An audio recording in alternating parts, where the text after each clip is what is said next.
everybody. Welcome to Bible Verse Coffee Lounge on Sundays at 10 a.m. Look at my coffee cup. Coffee and I are having a moment. I bought this coffee cup from Dollar Store the other day when I went. When I saw this, I'm like, this is really funny. So, mm, mm, mm. Generally, I film these videos a little bit ahead of time.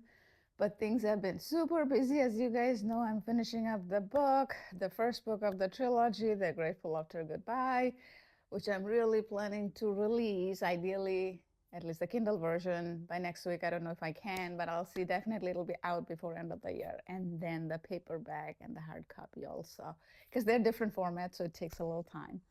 Um, the YouTube and meetup event. Yesterday we had an amazing event, and if you have been attending the meetup events, or if you're watching this video, and if you're from the meetup community, yesterday somebody had an amazing feedback that maybe we could start some group chat or something for the people who have attended at least once, and then if they vibe with the group. That was so amazing. So I can't wait to start that. I was already researching, maybe Discord would be a good option for that. Again, those are different things, but the whole point is, like, I have been really, really busy. So this Sunday morning, I'm actually filming it right now. It's like close to 9 o'clock, and this will go up at 10. But I figured one option was for me to not do it, and second was for me to be consistent and to do it. It's not because of the push, but also because when I make this video, it gives me peace, and I feel really good about it. And hopefully, for a lot of people, I have heard offline too, this helps. So I figured that I'm gonna make the video. I'm just sitting in my bed, and this is like, Sunday morning. It doesn't have to be perfect. I don't have any makeup or anything on. My hair is still messy. But, this is the whole point of this community, that live authentically, right? This is what my Sunday morning looks like sometime now. I don't always have this in my bed, but this is for, not always, actually, never. It's over there normally. But for this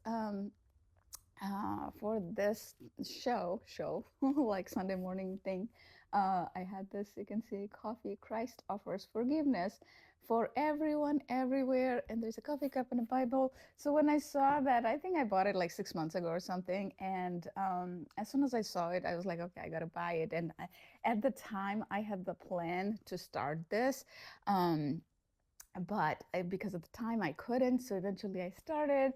And I just think that it fits perfectly for this Bible Verse Coffee Lounge. And someday I do hope to do this as a meetup event too, for folks who are interested. And again, as you guys know, I don't tell people to convert, because I think everybody has their own journey, especially after divorce. Faith looks very different, because most of the people, pretty much all, they're drowning. So what logic I use is, when somebody is drowning, that's not the time to teach them how to swim. You help them to get to the shore, and then eventually you teach them how to swim. And for some people, the faith may look very different based on the cultural background and things like that. Like in my case, I grew up in India.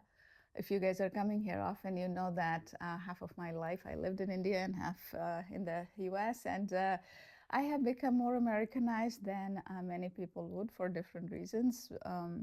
Not intentional, it just happened naturally. But my faith journey was still, in some way, like I did not get exposed much to Christianity. But this was not a path I chose, but God chose me. That's a longer story for another day. So today, what we're going to discuss. Mm-mm-mm. Oh, the coffee tastes extra good today. Maybe because of the cup. I'm going to show you guys the cup one more time. Look at that. Okay. So today we're going to talk about Psalm 23. So now, why we're going to talk about Psalm 23?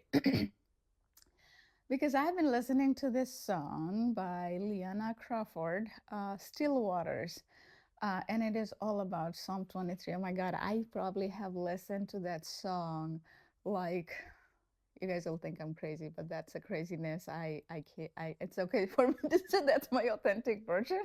I probably have listened to a few hundred times in the last week. So for me, when something really deeply resonates, I kind of, it's my version of some version of meditation. So when I listen to the song over and over and over, something in me, inside my soul, I think it's beyond mind and body, inside my soul gets kind of unlocked, and I connect it with so deeply that I can't really explain it. So it gives me peace. It gives me that strength and all of that, right? Um, so in that, so I'm gonna read it a little bit. And again, you guys know I read it from King James Version and sometimes Old English Bible because these are the copyright-free one. Um, because all the other one has copyright. Oh, I gotta show you guys this. So my Bible study group, they gave me a gift of the study Bible, ESV study Bible. Hey guys, if you guys are watching this video, hi, and thank you so much for giving me this study Bible. And like me, if you didn't know, study Bible is actually different than actual Bible. Like if you have NLT, ESV, all of those are great. But study Bible has more details, like the page at the bottom. I think I can show one page so you guys know what I'm talking about. Then it's copyright will be fine. Um, so it shows, let me show you guys. So it shows at the bottom, like whatever the verses are here at the bottom, it shows the details and even the map, like when it was written and what was the context. So these are pretty cool. With my busy schedule lately, I haven't read a whole lot, but I have read some. And this, you guys know, like I talk about synchronicity and coincidence that keeps happening with me all the time, and which I know now is not synchronicity, it's God's way of guiding our path, right? So the signs are always there. The signs are always there. It's for us to keep our eyes like open, not like really just open physically, but our mind open in some way, our heart open to see them, right? So without further ado, Psalm 23. You guys know I like to talk, but anyway, the Psalm of David. The Lord is my shepherd, I shall not want. And this there is altogether six what are they called, verses. Sorry, I'm still kind of new because I started reading Bible only last year. So Psalm 23 has six verses. I'm going to read all six verses. So the first line is like the most important one in my, like for me at the moment, which is resonating. The Lord is my shepherd, I shall not want.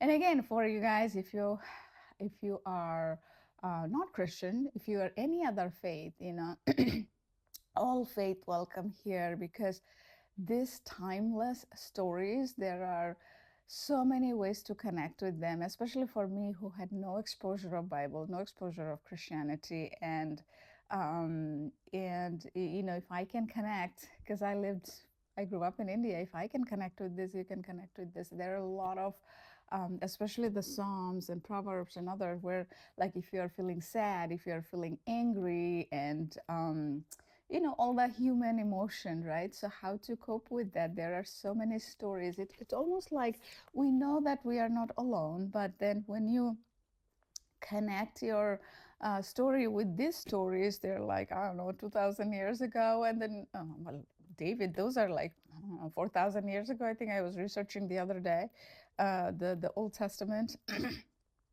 So in humanity, there was always this thing. So we are not alone. Even long time ago, people had those all the same type of emotion. They learned to live with it. They learned to find little peace from little things. So this is David's. The Lord is again. I shall not want. So my interpretation from that is because things are going great with the business. I'm having a lot of, what do they say, like a good problem to have. So I'm having those, meaning there's way too much work for me to keep up because all the platforms are hitting up, which is good thing, which is a good thing. So I'll be hiring a person part-time starting next year. That's my hope. So I'm trying to find somebody so that will free up a little bit of my time because I'm not able to keep up with all the demand. So along with that, as you know, there's always a little bit of life, right? Meaning when I say that, what I mean by that is there'd be challenges like in after divorce. Then you have the co-parenting if you have kids, and kids go through their own emotion, right? As you go through divorce, and sometimes we as older people, we kind of know how to navigate it. At some point we suffer, we feel sad, mad, whatever, but eventually we kind of get back to, like, because we know how singleness was, so there's a life that is known. But for kids, their whole life is changing. So if you guys come here often, I have one kid. She is 9, going to be 10 soon, and so she, it's a little challenging for her to have two different houses and stuff. Uh, um, so there's a little bit of challenges there. We're working through, just keeping it real, and in a few months, hopefully, it should be settled down. So, along with that, in life, we as human being, we want this, we want that, either it's for business or personal thing, or like the family thing. We want everything to be perfect, and there's nothing wrong with that. Trust me, like, perfection doesn't exist, but we as human being, we strive for that perfection. Uh, but we have to look for the progress, right? Little progress that we make that gives us the confidence. Not only that, there is when he says that I shall not want. So that's what I remind myself, that God has shown me. Um, Again, like for me, Christianity, like eventually I'll have a book because the story is too long to share on even YouTube, like how I found my path in Christianity, and I know that.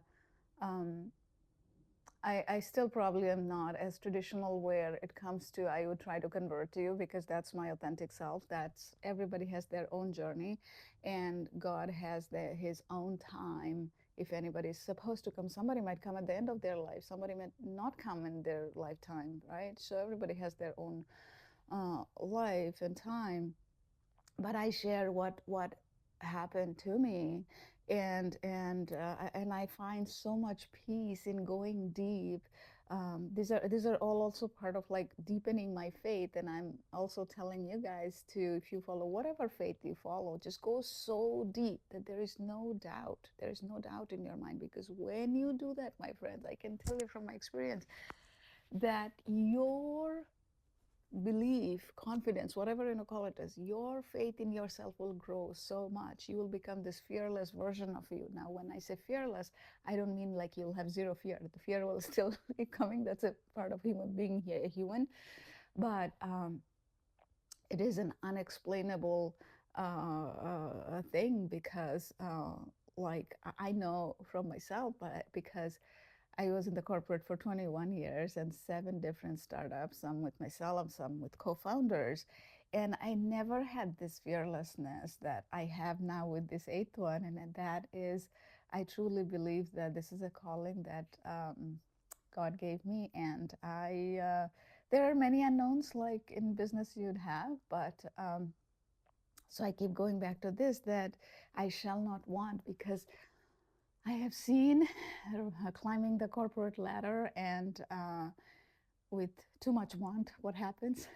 So I do my thing, I have my plans, but I fully keep myself surrendered to God's path, for God to guide what has to come next, what has to happen. So I remind myself that Lord is my shepherd and I shall not want. And if you don't know the concept, which I learned very recently, the Lord is my shepherd, it comes from that, if the way I would explain may not be like fancy or like how traditional way people who are experienced would share, but I'd still share how I know it. So how I learned it. So God, so there are sheep. So olden days, 2,000 years ago, 4,000 years ago, in Israel, that area, they had lots of sheep, and the shepherd guided the sheep, and so in some sense, it's like, so we are like the sheeps, the humans are the sheeps, and God is the shepherd, who who keeps guiding. And that's why in here there is also a rod and staff, because I remember first when I read this last year, a friend told me, and I'm like, why do they have rod and staff? That is going to comfort me. I'm like, what does that even mean, right? So that's it. When you know the context, everything has a meaning. So okay, so I'm going to move to the second verse because that meant so much to me. um, so I just had to keep sharing. So again, like I said, that please in the comment section share if any of this rings a bell about certain part of your life or how you connect, because if you do that when you feel engaged with this, it is going to help you to trust me. um, so again, it's King James version, so some of the English is a little funny. The second verse says, he maketh, but let's also make, he makes me to lie down in green pastures. He leadeth me beside the still waters. So basically, I looked up the meaning too so that I can explain it a little bit better. So it's like a calm, peaceful scenery, right? When you are, if you are laying down on a green meadow, and if you're going green meadow next to a still water, right? So if you see the video of Leanna Crawford on YouTube, you'll see that there's like a nice water, I don't know, it's creek, river, whatever that is. And then, so it's like, it doesn't show the green pasture there or green meadow. But if you imagine, just by imagining, it kind of takes you to that peaceful zone, right? Imagine if there's like a um, river flowing, and next to that there is a green meadow, and you're laying down, right? It's almost like you are forced to feel that peacefulness. Oh my God, as I talk about it, I'm like imagining, and I almost feel it. Try to feel it, guys. Guys and girls. I say guys, for both of you guys. Anyway. And verse 3 says, he restoreth my soul. He led me in the paths of the righteousness for his name's sake. So the whole point is like God restores our soul, right? That is something we cannot do it ourselves. Only God can restore our soul. Now, if you believe in like, any kind of higher power, universe, divine, whatever that is for you, just think about this, that we as human being ourselves, we have limitations. We have the mind, body, and soul. And in my perspective, when you think of self-help and all of that, and I studied self-help for decades, trust me, I know the limitations, because after everything fell apart 2 years ago, I'm like, why is it no sorry why is it not working? So self-help helps with your mind and body. When you need soul level transformation, you got to follow something that is bigger than yourself, right? Something bigger than yourself. We call it universe, call it God, call it divine, doesn't matter, but something that is orchestrating everything, where the nature is the way it is, the seasons change, and how how a human is born, and it's a miracle. And not only that, um, we, as we live our life every single day, if you look at it, everything is a miracle or nothing is a miracle, right?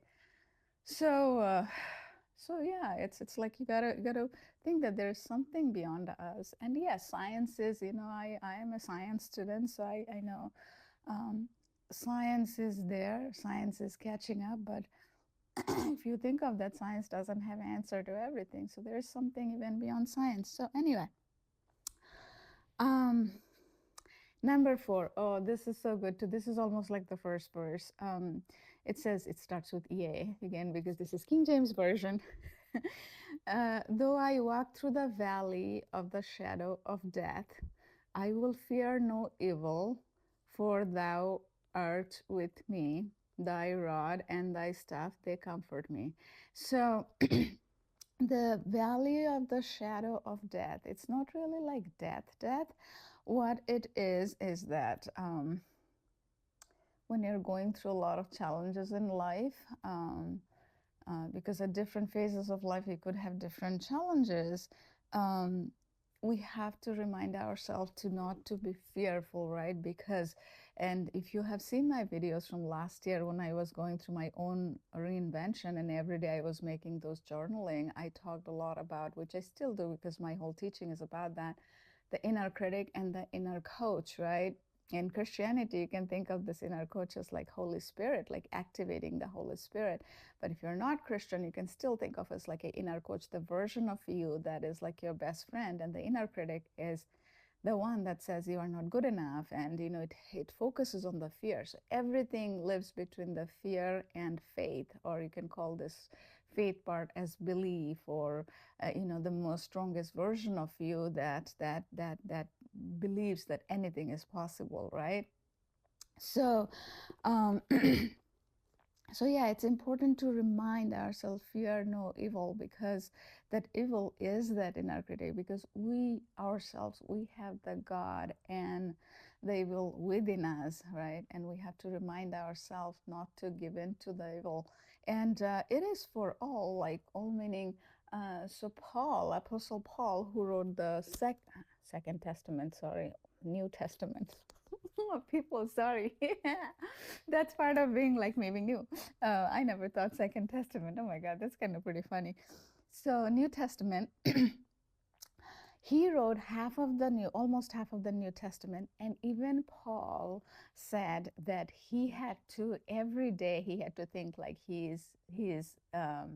uh, he's being born again, right? Because even a person who wrote half of the New Testament, even he said he had to remind every day, every single day, not to give in to the inner critic, not to give in to the evil, but, you know, in our coach, this Holy Spirit, you know, reminding. So it is our brain, the way it works, even with psychology, neuroscience, all of that. If you think it works on the repetition, what you keep repeating is what happens. It's almost like going to the gym. If you think of from physical aspect, if you don't go to the gym for 6 months and then you'll see the result, you'll either gain weight or won't feel as good or something, versus if you don't have to go to the gym every day, but if you go, I don't know, 3 days, 4 days a week, you will stay into that healthy zone, right? So it's the same similar type of concept.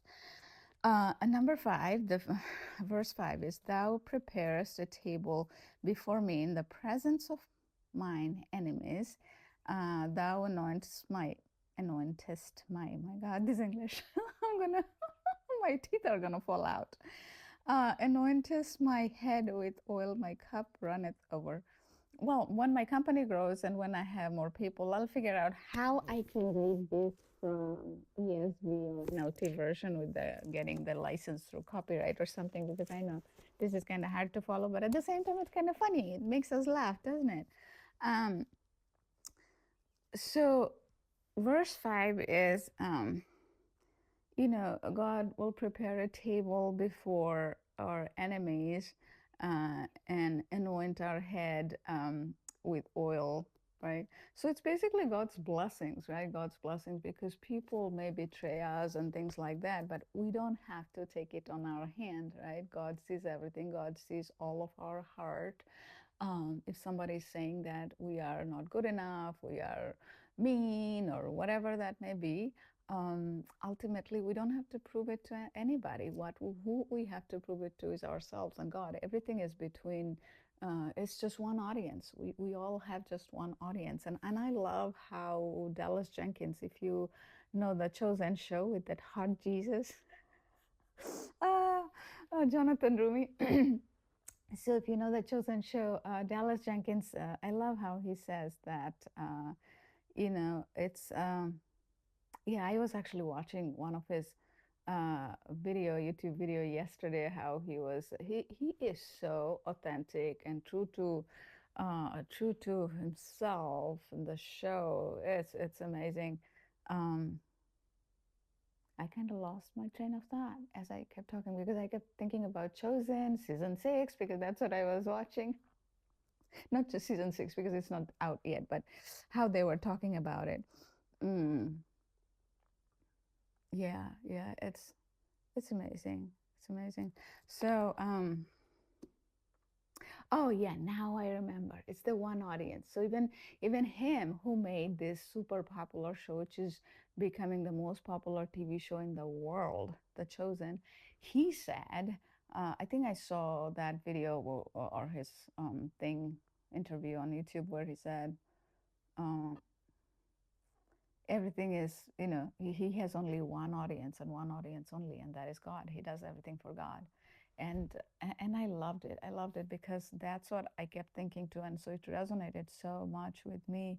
And sometimes I even think like why I feel so drawn towards Christianity and want to keep deepening my faith.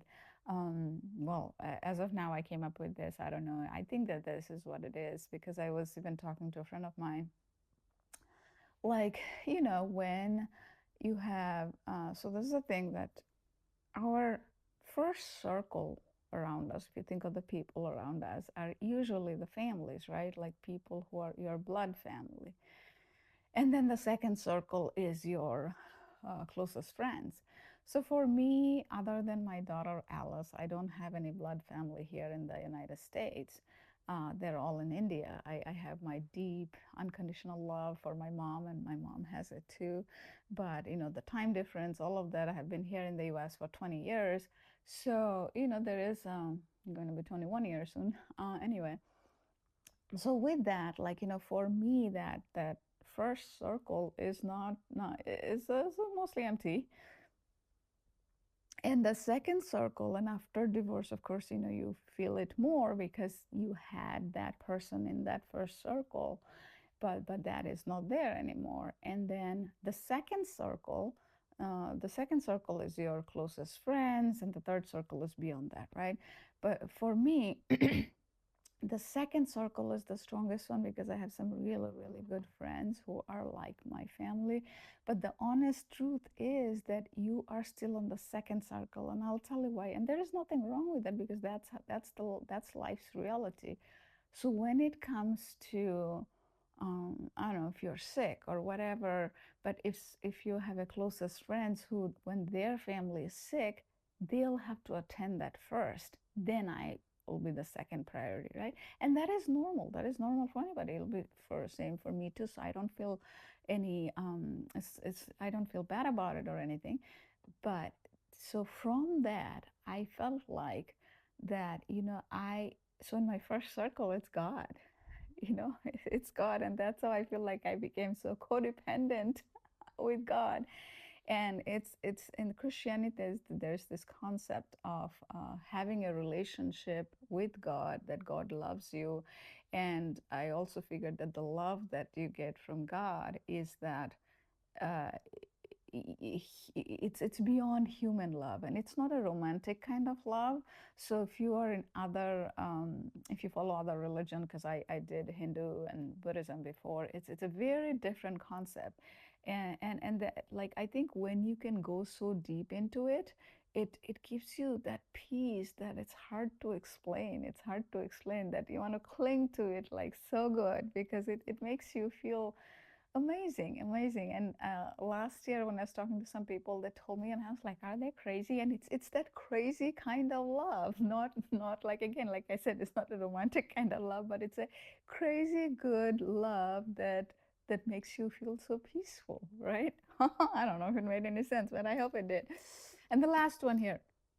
Um, Surely goodness and mercy shall follow me all the days of my life, and I will dwell in the house of the Lord forever. That kind of, I think, sums it up, that God's mercy, and we hope that God's goodness and mercy follows always, and we will dwell in the house of the Lord forever, because you want to dwell in our coach zone, not in the inner critic. Right? This is the Holy Spirit. This is the God, and Yeah, it's amazing. So I have been listening to the song a lot. I'm going to finish the video before 30 minutes. It hits 30 minutes. So thank you guys for being here. Write down in the comments how you relate to Psalm 23 and share it with others if it helps you guys. I just keep it fully real, as you have seen, nothing fancy. And I learn about myself too through this. So this is amazing and peaceful and nice and exciting. Who knew Bible study could be this exciting, right? Okay, take care and have a good rest of the day. I'll see you guys again next Sunday at 10 a.m. and also Wednesday night, check out 8 p.m. where I have the Wisdom Wednesday. Take care. Bye.